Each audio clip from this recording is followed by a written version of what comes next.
Recent ಡೇಸಲ್ಲಿ ಸಿಕ್ಕಾಪಟ್ಟೆ ಟ್ರೆಂಡಿಂಗಲ್ಲಿರುವಂಥ ಒಂದು ರೆಸಿಪಿನ ಕೇಳಿರ್ತೀರ ನೀವು. ಕುನಾಫಾ ಚಾಕ್ಲೇಟ್ ಬಾರ್ ದುಬೈಯಲ್ಲಿ ಸಿಕ್ಕಾಪಟ್ಟೆ ಫೇಮಸ್ಸು. ಆ್ಯಂಡ್ ತಿರಾಮಿಸು ರೆಸಿಪಿ ನೀವು ಕೇಳಿದ್ದೀರಾ ಅಂತ ಅನ್ಕೋತೀನಿ. ಇವತ್ತು ನನ್ನ ಕಿಚನ್ನಲ್ಲಿ ಎರಡು ಕಂಬೈನ್ ಮಾಡಿ ಇವತ್ತು ಕುನಾಫಾ ತಿರಾಮಿಸು ರೆಸಿಪಿನ ಹೇಳ್ಕೊಡ್ತೀನಿ. ಟೇಸ್ಟ್ ಅಂತೂ ಸೀರಿಯಸ್ಲಿ ಅಲ್ಟಿಮೇಟ್ ಆಗಿತ್ತು. ನೀವು ಈ ರೆಸಿಪಿನ ಅಂತ ಇಂಥವ್ರಿಗೆಲ್ಲ ಪ್ಲೀಸ್ ಮಾಡ್ಕೊಳಕ್ಕೆ ಹೋಗಬೇಡಿ. ಫುಲ್ ರಿಚ್ ಆಗಿರ್ತಾರಲ್ಲ, ಅಂದರೆ ಫುಲ್ ದುಡ್ಡಿರೋರು ಅಂತಲ್ಲ, ಮನಸ್ಸಿಂದ ರಿಚ್ ಆಗಿರ್ತಾರಲ್ಲ ಅಂಥವ್ರಿಗೆ ಈ ರೆಸಿಪಿನ ಮಾಡಿಕೊಡಿ. ಖಂಡಿತ ಇಷ್ಟ ಆಗುತ್ತೆ ಅವ್ರಿಗೆ. ಅಷ್ಟೊಂದು ರಿಚ್ ಫ್ಲೇವರ್ ಕೊಡುತ್ತೆ ಈ ರೆಸಿಪಿ. ಹೇಗೆ ಮಾಡೋದು ಅಂತ ಹೇಳ್ಕೊಡ್ತೀನಿ ಬನ್ನಿ. ಈ ರೆಸಿಪಿಯಲ್ಲಿ ಮೇಯ್ನ್ ಹೀರೋ ಬಂದು ಕುನಾಫಾ. ಸೊ ಕುನಾಫಾ ರೆಡಿ ಮಾಡೋಕ್ಕೆ ನಾವು ಸಿಂಪಲ್ ಇಂಗ್ರೀಡಿಯೆಂಟ್ಸ್ ಯೂಸ್ ಮಾಡ್ತಾ ಇದ್ದೀವಿ. ಕುನಾಫಾ ಮಾಡೋಕ್ಕೆ ಫಸ್ಟ್ ಬಂದು ಪಿಸ್ತಾ ತಗೊಳ್ಳಿ. ಪಿಸ್ತಾ ಫ್ರೆಶ್ ಆಗಿದ್ದರೆ ಚೆನ್ನಾಗಿರುತ್ತೆ. ಆ್ಯಂಡ್ ಪಿಸ್ತಾನ ನೀವು ಫಸ್ಟು ನೀರಲ್ಲಿ ಒಂದು 3 to 4 ಮಿನಿಟ್ಸ್ ಸಾಕು ಬ್ಲ್ಯಾಂಚ್ ಮಾಡ್ಕೋಬೇಕು.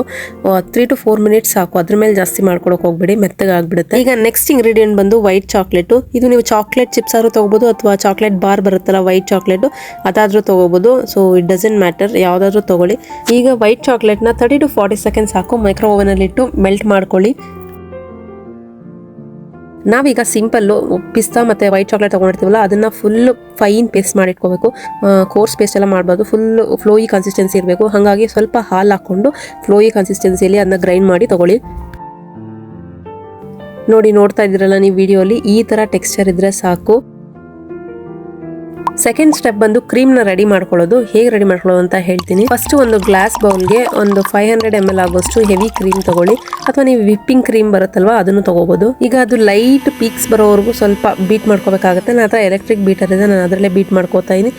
ಈಗ ಬೀಟ್ ಮಾಡಿರುವಂಥ ಕ್ರೀಮ್ಗೆ ಶುಗರ್ ಪೌಡರ್ನ ಆ್ಯಡ್ ಮಾಡ್ಕೊತಿದ್ದೀನಿ. ಎಷ್ಟೆಷ್ಟು ಹಾಕಬೇಕು ಅಂತ ನಾನು ಕೆಳಗಡೆ ಡಿಸ್ಕ್ರಿಪ್ಷನಲ್ಲಿ ಕೊಟ್ಟಿರ್ತೀನಿ, ನೀವು ಚೆಕ್ಔಟ್ ಮಾಡ್ಬೋದು. ನೆಕ್ಸ್ಟ್ ಇಂಗ್ರೀಡಿಯೆಂಟ್ ಬಂದು ಕುನಾಫಾ ತಿರಾಮಿಸು ಅಲ್ಲಿ ಹೀರೋಯಿನ್ ಇದ್ದಂಗೆ, ಇದು ಬೇರೆ ಯಾವುದಲ್ಲ, ಮಾಸ್ಕರ್ಪೋನಿ ಚೀಸ್ ಅಂತ. ನೀವು ಎಲ್ಲ ಪ್ರಾವಿಷನಲ್ ಸ್ಟೋರಲ್ಲಿ ಕೇಳಿದ್ರು ಕೊಡ್ತಾರೆ. ಮಾಸ್ಕರ್ಪೋನಿ ಚೀಸ್ನ ನಾವು ಆಲ್ರೆಡಿ ಬೀಟ್ ಮಾಡಿರುವಂಥ ಕ್ರೀಮ್ಗೆ ಮತ್ತು ಶುಗರ್ ನಾವೇನು ಬೀಟ್ ಮಾಡಿ ಇಟ್ಕೊಂಡಿರ್ತೀವಲ್ಲ, ಸೊ ಅದಕ್ಕೇನೆ ಆ್ಯಡ್ ಮಾಡಿ ಈಗ ಫುಲ್ಲು ಹೈ ಪೀಕ್ಸ್ ಬರೋವರೆಗೂ ನಾವು ಬೀಟ್ ಮಾಡಬೇಕು. ನೋಡಿ ನಾನು ತೋರಿಸ್ತಾ ಇದ್ದೀನಲ್ಲ ವಿಡಿಯೋಲಿ, ಈ ಥರ ಟೆಕ್ಸ್ಚರ್ ಬಂದರೆ ನೀವು ಅಲ್ಲಿ ಸ್ಟಾಪ್ ಮಾಡಬೇಕು.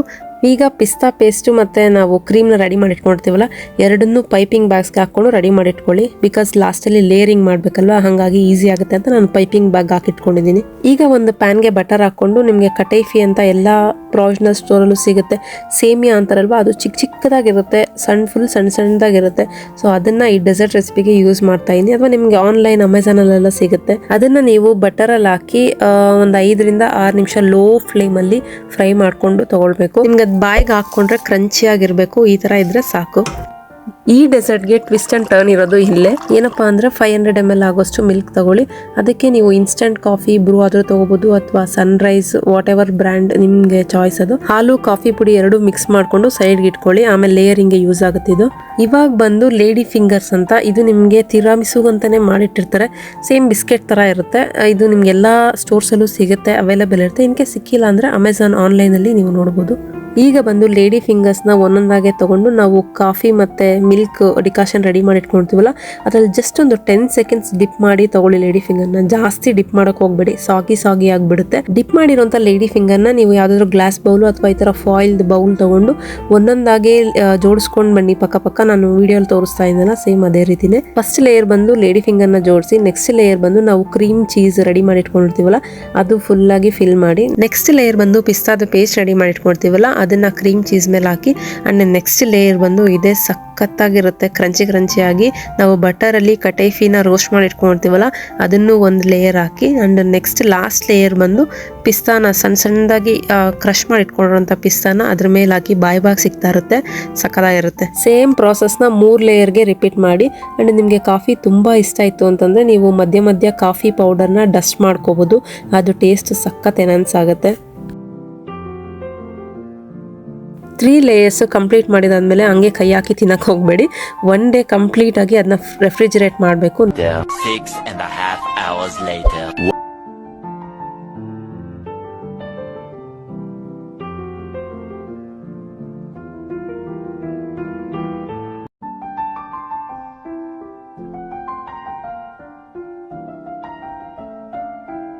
ನೋಡಿ ನಿಮ್ಮ ಮುಂದೆನೆ ಕಟ್ ಮಾಡಿ ತೋರಿಸ್ತಾ ಇದ್ದೀನಿ, ಏನು ಸಖತ್ ಸಾಫ್ಟಾಗಿ ಬಂದಿದೆ ಅಂತ.